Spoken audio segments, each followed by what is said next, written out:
the Bright Light Society, which is in Truth and Light, I think it's called. The Society Truth for Truth and Light. I should say it's a bright light, very bright, almost too bright for the average people in Hong Kong. Right? This so-called Truth and Light Society is in Prince Edward MTR station. Right. So they march from Cheung Sha Wan Road, passing through this called Yan Fuk Church. And then the pastor is very famous in criticizing the domestic violence bill unfairly, we should say. And Raymond has blame on him for about 2 radio shows on myradio.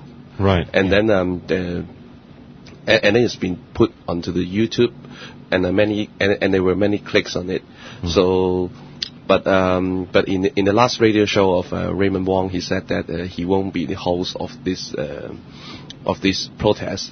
But he allowed two young ladies to came up and promote about this. That's right. So you said there was 2. They were still at school, yeah? Yeah, they were still at school. One is in Form 7 and one is in Form 5. So how old is that? It's about like 20 years old or 18 years old. Okay. Yeah.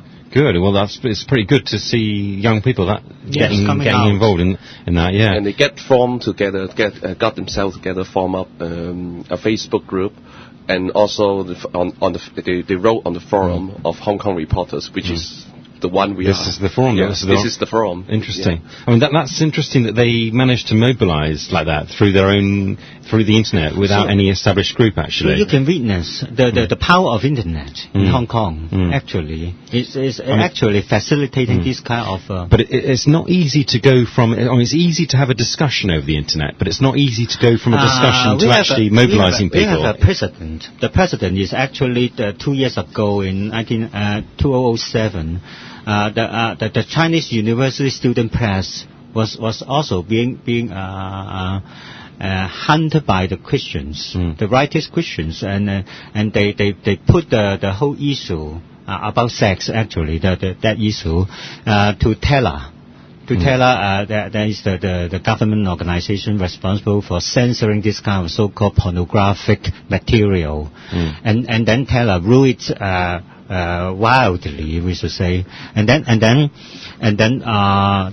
there's caused an outcry among the public about this kind of the rightist Christians, their behavior, and then these kind of young people also coming out. Yeah. So the protest today, how many people were there, and what was the atmosphere like? It's quite a show, because their modest estimate is only about 200. But actually, at the beginning, that means about 11:30, that is already past 200. And then during the procession, it's about 400 to 600. But in the end, actually, the police count is 1,200. Okay. That's a feat. And what was the atmosphere like? The atmosphere was peaceful, but also at the same time was firm against all kinds of so-called religious hegemony. And how did you get involved? Actually, several years ago, I was heavily involved in criticizing as a theologian myself and as a Christian and in fact, as a rightist Christian myself, I was heavily involved in criticizing the so-called fundamentalist Christians for their so-called, in a sense, anti-social stance. Yes. So the organisers, they asked you as an expert to come in. They wanted to hear from at least as a seasoned opponent about towards the fundamentalist Christians in this kind of behavior. And then what I essentially said was that it's actually a kind of backlash.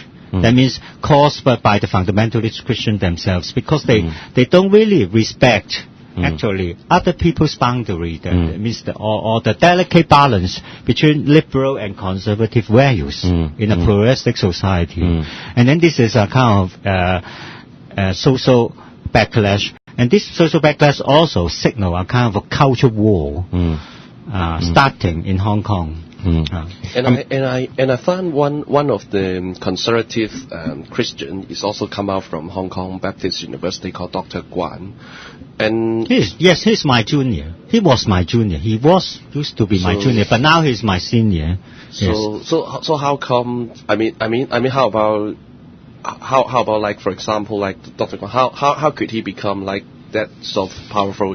He was your colleague. He is your colleague. I should say no. He was my junior throughout secondary school, university days, and even when we study theology in Aberdeen. But if frankly speaking, for me, I should say, if someone who study religion, especially theology, without understanding the true spirit of the Christian gospel, then it becomes gradually closed up. And this closing up of the mind, just like Anne Bloom has this book, The Closing of the American Mind. Nowadays we have the closing of the Hong Kong mind. And this closing is all the more tragic because it's actually from a foreign culture. I mean, it's a part of the very, very highly conservative Western culture coming to Hong Kong and allying with the fundamentalist or the conservative impulse within Chinese culture, and they're forming this kind of very grotesque so-called righteous Christian culture of Hong Kong. It's a local brand. It's very, very conservative. For example, they even forbid divorce, right, among the church, and also forbid intermarriage between Christians and non-Christians. Yeah.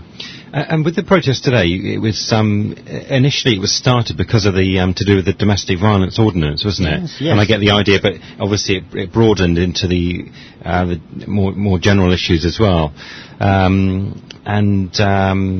As an activist, because obviously the discussion about the domestic violence ordinance, it was quite a few weeks ago now. In terms of, it seems to me that it needed to be organised a bit quicker. I think there should have been a protest sooner. It seems to be. Can you see that as a? What do you mean? In terms of mobilisation, I mean, obviously it was good that it was mobilised, but it seems to me that it needed to be a bit sooner because and nearer the time when it was being discussed a few weeks ago in the Legislative Council, in terms of making it a more forceful. Outcome, trying to get a forceful outcome for this, right? Now, actually, the whole fiasco actually runs like this. The domestic violence bill for the past legislative year has already been thoroughly discussed, except for this inclusion of the homosexual cohabitants, right? Now, this year, after the new legislature, they want to include this, but this caused an outcry, very strong outcry from the fundamentalist Christians. But then this outcry from the fundamentalist Christians was so violent in its behavior, so uncivil. That means, for example, they use some kind of so-called something verges on majority tyranny, and also very lousy argument. For example, the pastor of the Yan Fuk Church. He proposed very lousy argument against the inclusion of the homosexual cohabitants, who has all the fundamental human rights to be included, right? So because of this, it causes the backlash. So this is not a kind of so-called well-planned political action in order to force or to speed up the inclusion of the homosexual cohabitants. In fact, some of the legislators who are Christians, who are fundamentalist Christians, who try to utilize their constituencies, that means trying to placate their own constituencies. So they hinder the passage of this domestic violence bill, right, by hindering this part of the inclusion of the homosexual cohabitants, just like the legislator Wang Shengji, who has done a very bad job of holding or suspending the whole domestic violence bill. So nowadays we can't really have it pass. So that's why this kind of scenario has caused a kind of cultural backlash. So how about Matt? What do you think about fundamentalist Christian and conservative Christian? If they are going too far in a way? Yeah, because I've been thinking about this. I mean, you use the word hegemony, which you're right, it means the idea of a dominant group trying to dominate a minority group. And Hong Kong is an interesting place, because I